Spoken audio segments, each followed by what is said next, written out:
Bonjour à tous, un tout nouveau site de recrutement, un film sur ces métiers et les salariés qui les exercent. C'est Nespresso qui s'est enfin décidé à prendre la parole en tant qu'employeur. Je dis enfin parce que depuis 22 ans, on a tout entendu sur l'extraordinaire succès des machines et capsules Nespresso, mais on ne savait pas grand-chose sur ceux qui en sont à l'origine. Marque très connue, l'entreprise reçoit chaque année près de 30 000 candidatures et recrute, bon an mal an, 300 personnes. Alors, qu'est-ce qui a motivé cette quête d'image?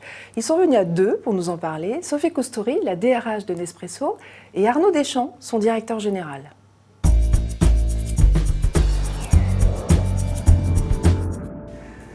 Bonjour à vous deux. Alors, bonjour. Un duo DRH-DG, c'est assez rare, donc je vous remercie d'avoir pris le temps de venir nous voir.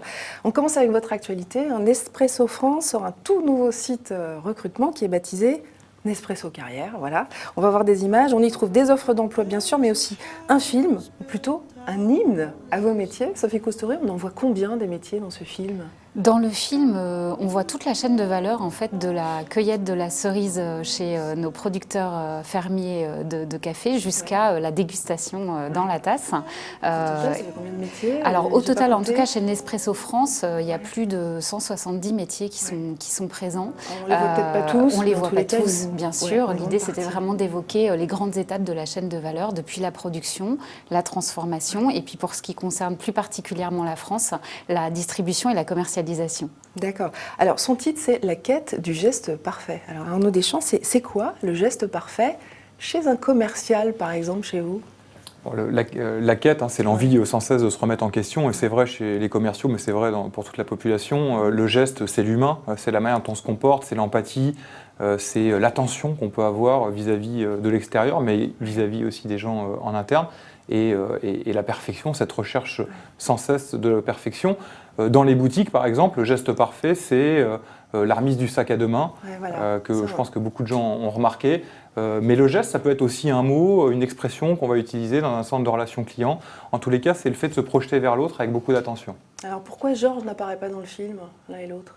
Georges Clooney, bien sûr. Vous avez compris.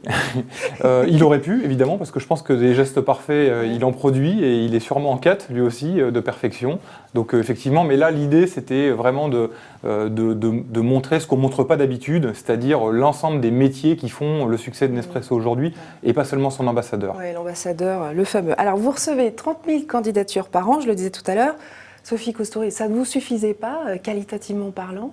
C'est pour ça que vous avez mis en place ce site, ce film, etc. Alors c'est justement en écoutant nos candidats qu'on a voulu faire ce site, parce que l'objectif pour nous, il était de leur donner les informations qu'ils ont envie d'avoir au moment où ils postulent. Qu'ils n'avaient pas jusqu'à présent. Qu'ils avaient sans doute moins facilement que quand on leur met à disposition à travers un site. Arnaud Deschamps, vous avez dit, nous voulons des candidatures de cadres qui ne pensent pas à nous jusqu'à présent.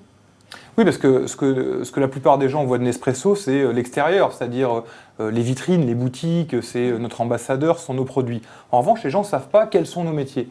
Donc pour nous, c'était très important, si on veut attirer des talents, si on veut attirer des nouvelles compétences, pour faire le Nespresso d'aujourd'hui, mais surtout de demain, mais pour les attirer, il faut leur parler. Donc il faut s'adresser à eux, il faut leur dire, voilà qui on est, voilà ce qu'on représente, voilà quelle est notre culture entreprise, puis surtout, vraiment très pratiquement, voilà quels sont nos métiers pour qu'ils puissent s'y identifier. Ouais, c'est ce qu'il y a dans le film, on le verra.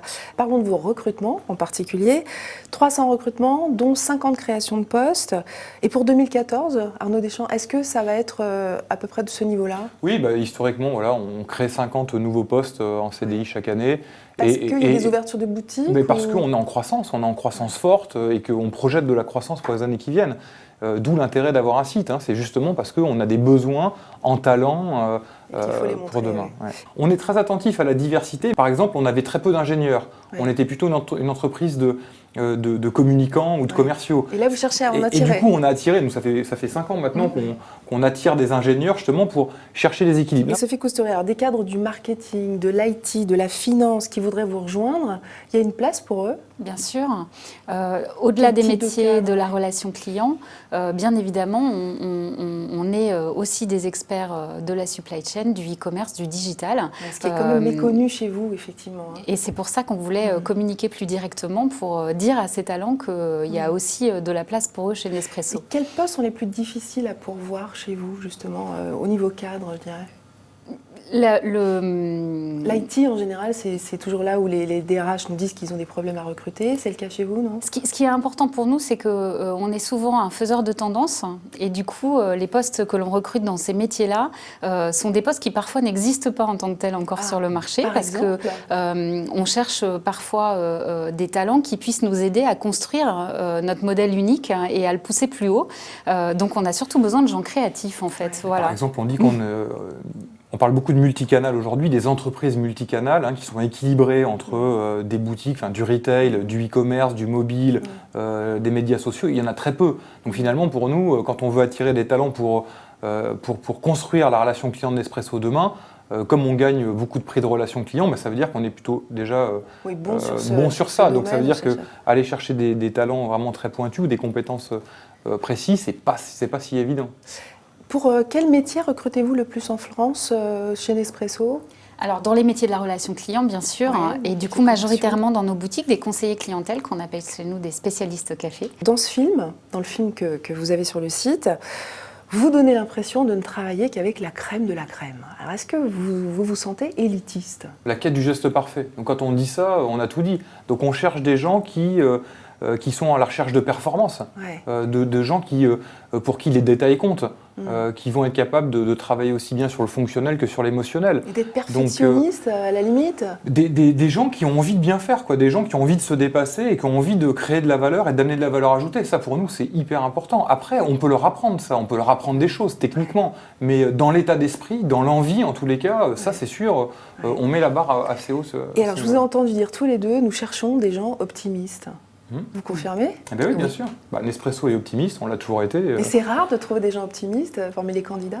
C'est pas rare, mais en tous les cas, c'est une qualité qu'a l'entreprise, qui est portée par l'ensemble des collaborateurs et honnêtement, les gens qui rentreront chez nous dans les années qui viennent, je serais surpris que quelques jours après leur arrivée, ils ne confirment pas ça. On est des optimistes. Alors, dans le processus de sélection, il faut aussi parfois dire non. Est-ce que vous avez des méthodes pour dire non chez Nespresso, Sophie Cousteuré? On essaye d'être le plus transparent possible. On trouve que c'est extrêmement important. Donc, il y a 3 étapes auxquelles on peut être amené à dire non. Il y en a une dès le dépôt du CV, parce que parfois, par exemple, on a des candidats qui postulent dans des métiers de la production et on n'a pas du tout de production en France. Donc, c'est important qu'on leur dise ce qu'on a comme métier présent en France et ce qu'on n'a pas. Après, il y a 2 grosses étapes de recrutement qui sont un entretien téléphonique qui peut là nous amener aussi à dire à certains candidats qu'on ne retient pas leur candidature. Et puis un entretien. Vous expliquez toujours pourquoi? On essaye toujours de donner la clé, oui, tout à fait, pour que ça puisse être une expérience positive autant que possible, quand bien même il y a la déception première de ne pas avoir un oui. Voilà. Et donc l'entretien en face à face, pareil, vous oui, êtes en train d'expliquer? avec à chaque fois un débrief personnalisé. C'est très important pour nous parce que le candidat nous a donné du temps, donc on trouve que c'est important qu'on lui en restitue aussi dans la façon et les explications qu'on peut lui donner. On est parfois amené d'ailleurs à dire non pour un poste, mais oui pour un autre. Arnaud Deschamps, vous savez que c'est rare ça, des entreprises qui savent dire non et expliquer pourquoi? C'est toujours pareil, nous on cherche toujours à créer de la valeur, y compris dans ce contact. Après tout, pourquoi pas rendre service aussi à la personne qui nous a consacré du temps. Donc je pense que ça c'est assez normal. Mais après, n'oubliez pas aussi que ces gens-là vont devenir potentiellement des consommateurs Nespresso. Parfois ils le sont déjà, parfois ils peuvent le devenir. Et on a affaire à des candidats, mais on a aussi affaire à des membres du club Nespresso. Donc ça c'est très important. L'ancienneté moyenne est de 3 ans et demi, sachant que comme on crée beaucoup de postes, elle progresse tous les ans. C'est surtout ça qui est important à regarder. Les gens y restent ou pas. Ils y font carrière. En tout cas, nous, notre promesse d'employeur, c'est qu'entre le moment où ils sont rentrés et le moment où ils repartiront de chez nous, s'ils doivent en repartir, ils aient progressé dans leurs compétences et qu'on les ait aidés à se développer et à développer leur savoir. Vous les aidez à se développer. Et concrètement, ça passe par quoi? Par 2 choses essentiellement, des formations et une politique de formation très poussée avec des parcours structurés et à peu près 35 heures de formation en moyenne par personne et par an et 40 000 heures distribuées par exemple en 2012 au total à l'ensemble de nos collaborateurs. Et puis par une proximité avec le management qui permet d'avoir des occasions très régulières de se parler développement et du coup de construire ensemble son acquisition de compétences. Il y a des passerelles chez Nestlé, vous disiez tout à l'heure. Combien par an?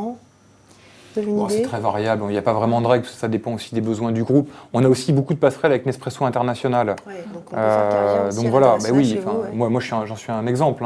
Moi, ça fait 18 ans que je travaille chez Nespresso et j'ai parcouru le monde pour Nespresso. Et je suis revenu en France il y a 5 ans. Donc il y a vraiment des possibilités à la fois dans le groupe Nestlé, à la fois à l'international, pour tous les gens qui le souhaitent et qui pourront contribuer. Merci beaucoup d'avoir répondu à nos questions, d'être venu à deux. Je crois qu'on va généraliser cette formule de duo. Ça marche très bien. Puis on voit bien la complicité et le travail d'équipe. Merci encore. Merci beaucoup. À vous. Ça rend la marque employeur plus vivante, je trouve. C'est très bien. Le Club Emploi, Cadre Emploi, Le Figaro, c'est fini pour cette semaine. La semaine prochaine, un nouveau DRH sur le grill. Très bonne semaine à tous.